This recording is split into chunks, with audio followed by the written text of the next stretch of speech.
Assalamualaikum warahmatullahi wabarakatuh. Bagaimana kabarnya hari ini? Semoga anak-anakku semua dalam keadaan sehat walafiat ya. Kembali lagi bersama Ustazah Novi dan Ustazah Zia. Masih belajar tentang tematik.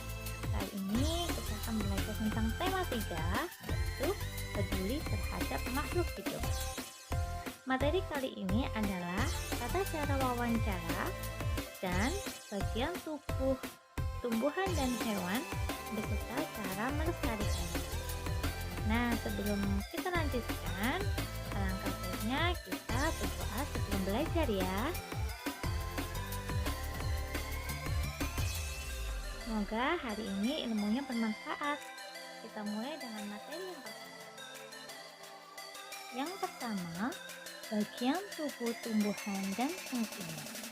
Tumbuhan terdiri dari akar, batang, daun, bunga, dan buah dan biji. Bagian tubuh tumbuhan yang pertama adalah akar.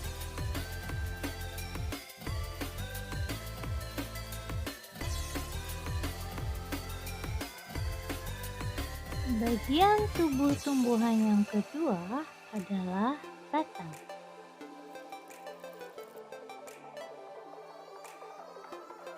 Bagian tubuh tumbuhan yang ketiga adalah daun.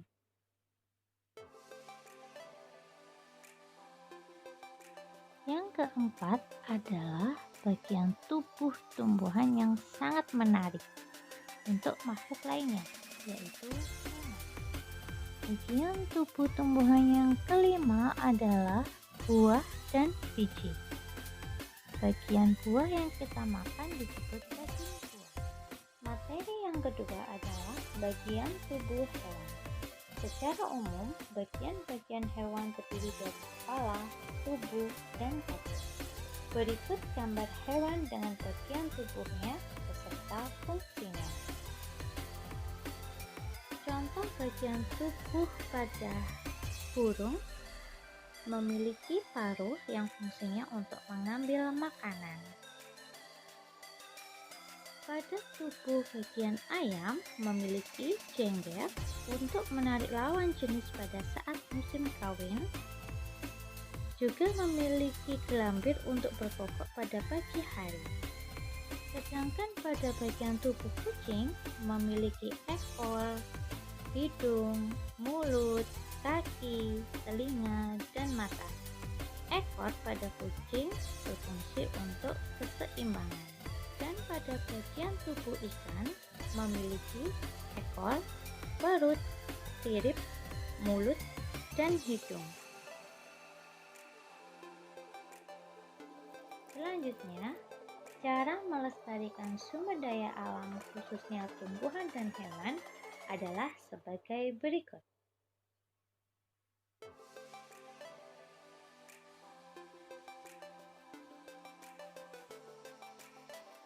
Baiklah anak-anak, selanjutnya akan disampaikan oleh Ustazah Zia.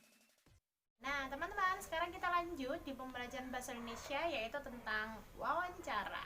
Oke, kita kupas lebih dalam lagi bagaimana sih dan apa sih wawancara itu. Let's go!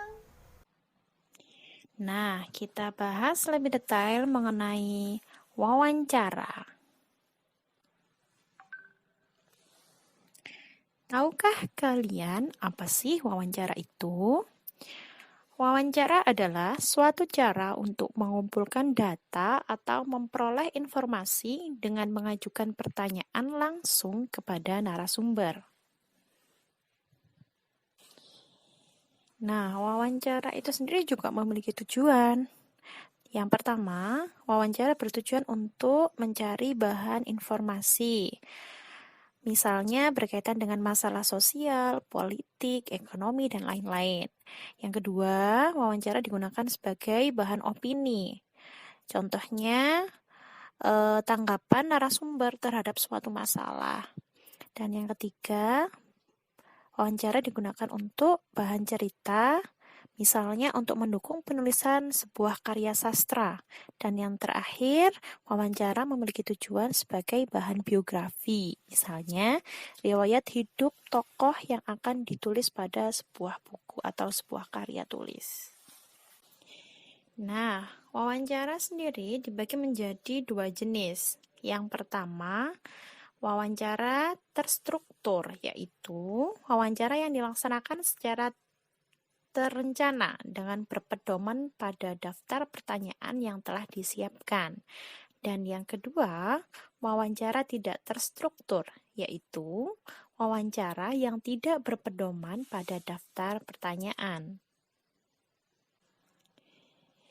Tahapan-tahapan dalam melakukan wawancara ada 6. Yang pertama, menentukan topik. Yang kedua, menentukan narasumber. Ketiga, mengetahui identitas narasumber.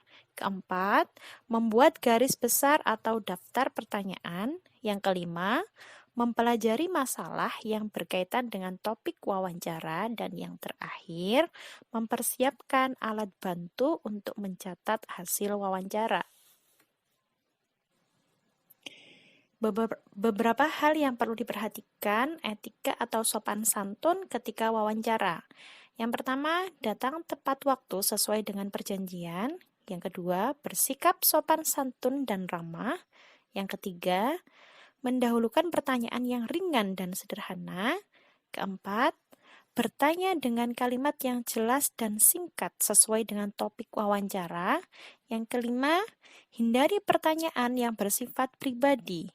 6. Mencatat hal-hal yang penting hasil wawancara dan menyimpulkannya sendiri. 7.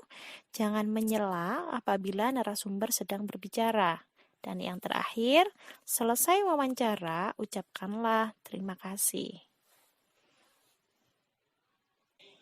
Nah, setelah kalian melakukan wawancara, apa sih yang harus kalian lakukan? Yang harus kalian lakukan adalah mencatat laporan hasil wawancara.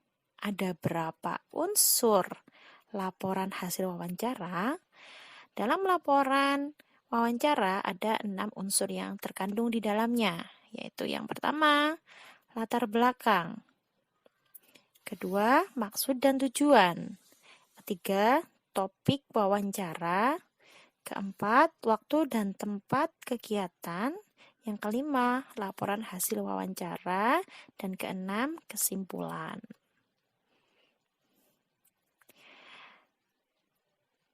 Sekian materi wawancara hari ini. Terima kasih. Nah, bagaimana teman-teman? Sudah bertambah pengetahuan tentang wawancara di Bahasa Indonesia tema 9. Selain wawancara, teman-teman sudah mengetahui juga laporan-laporan setelah melakukan wawancara. Nah, teman-teman sekarang bisa praktik di rumah bagaimana sih wawancara itu, dan tetap ingat adab-adab dan aturan-aturan ketika kita melakukan wawancara.